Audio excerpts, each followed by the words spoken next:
High বন্ধুরা, আজকে আবারও নতুন ভিডিওতে তোমাদের স্বাগত জানাই। আজকে যে ভিডিওটা নিয়ে এসেছি খুব কম সময়ে হয়ে যায় আর খুব সহজ পদ্ধতিতে হয়ে যায়, সবাই বানাতে পারবে এই ঝিঙে পোস্ত রেসিপি। আর এই ঝিঙে পোস্তর টেস্ট বাড়ানোর জন্য আমি কিভাবে করছি আর কি কি মশলা দিয়ে করছি, চলো রান্না করতে করতে তোমাদের বলে দেব।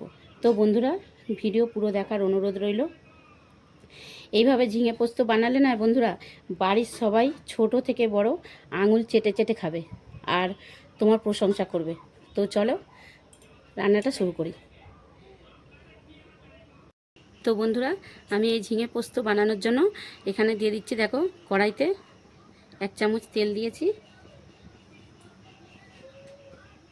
আর আমি ওই গরম তেলের মধ্যে এখানে আমি 500 গ্রাম ঝিঙে নিয়েছি। তো ঝিঙেটা আমি কেটে ধুয়ে ভালো করে পরিষ্কার করে নিয়েছি। আর এখন ওই গরম তেলে ঝিঙেটা দিয়ে দিচ্ছি।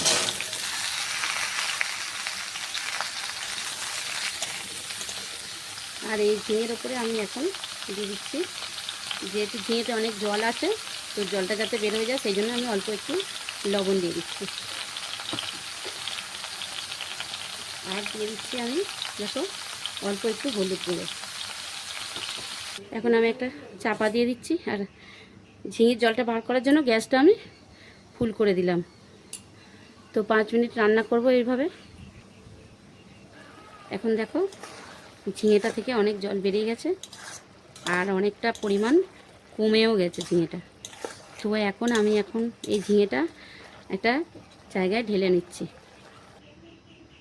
এখন দেখো ঝিঙেটা একটা জায়গায় ঢেলে নেওয়ার পরে আমি আবারও একটু কড়াইতে তেল দিয়ে দিচ্ছি।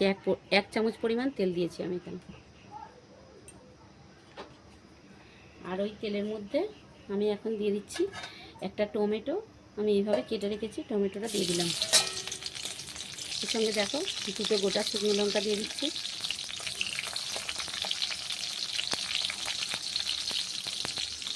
এখন টমেটোটা একটু ভাজতে হবে।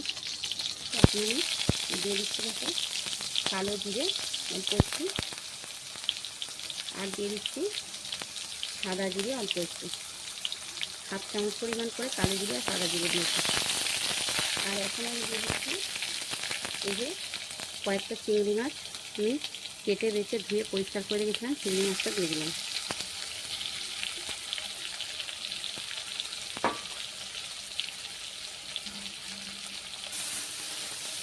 চিংড়ি মাছটা কাঁচা গন্ধ চলে গেছে। এখন আমি ওই চিংড়ি মাছের সঙ্গে দিয়ে দিচ্ছি দেখো এখানে আমি মুগ ডাল একটু মিক্সারে ভেঙে রেখেছিলাম, তো ওই মুগ ডাল, গুঁড়ো মুগ ডাল 2 চামচ দিয়ে দিলাম।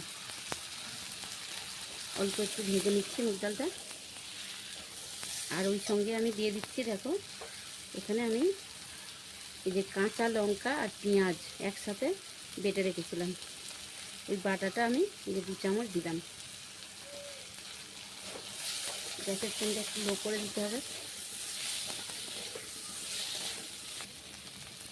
ওই সঙ্গে আমি দিয়ে দিচ্ছি কয়েকটা আলু সিদ্ধ করে রেখেছিলাম, আর আধখানা আমি রাঙা আলু সিদ্ধ করে রেখেছিলাম।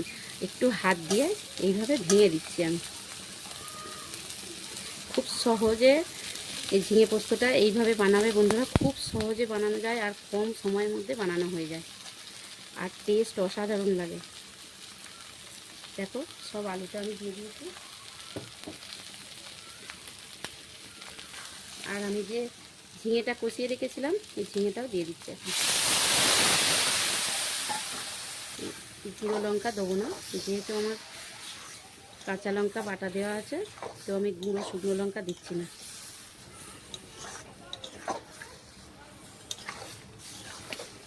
এইভাবে আমি কিছুক্ষণের জন্য ঢাকা দিয়ে রাখছি, 2 মিনিটের জন্য ঢাকা দিয়ে রাখছি, যাতে ঝিঙেটা আরেকটু সিদ্ধ হয়। তো 2 মিনিট পরে আসছি।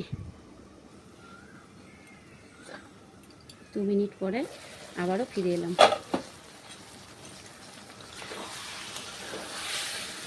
দেখো কত কম সময়ে কত সহজ উপায়ে ঝিঙে পোস্ত রান্না হয়ে গেল।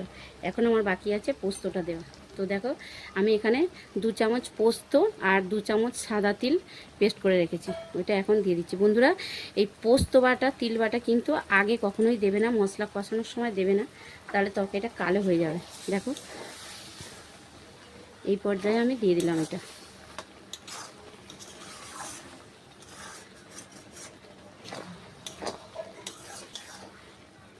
ঝিঙে পোস্ত এইভাবে একবার হলেও বন্ধুরা বানিয়ে খাও তোমরা, টেস্ট অসাধারণ লাগে। আর দেখো এখন আমি দিয়ে দিচ্ছি স্বাদ মতো চিনি,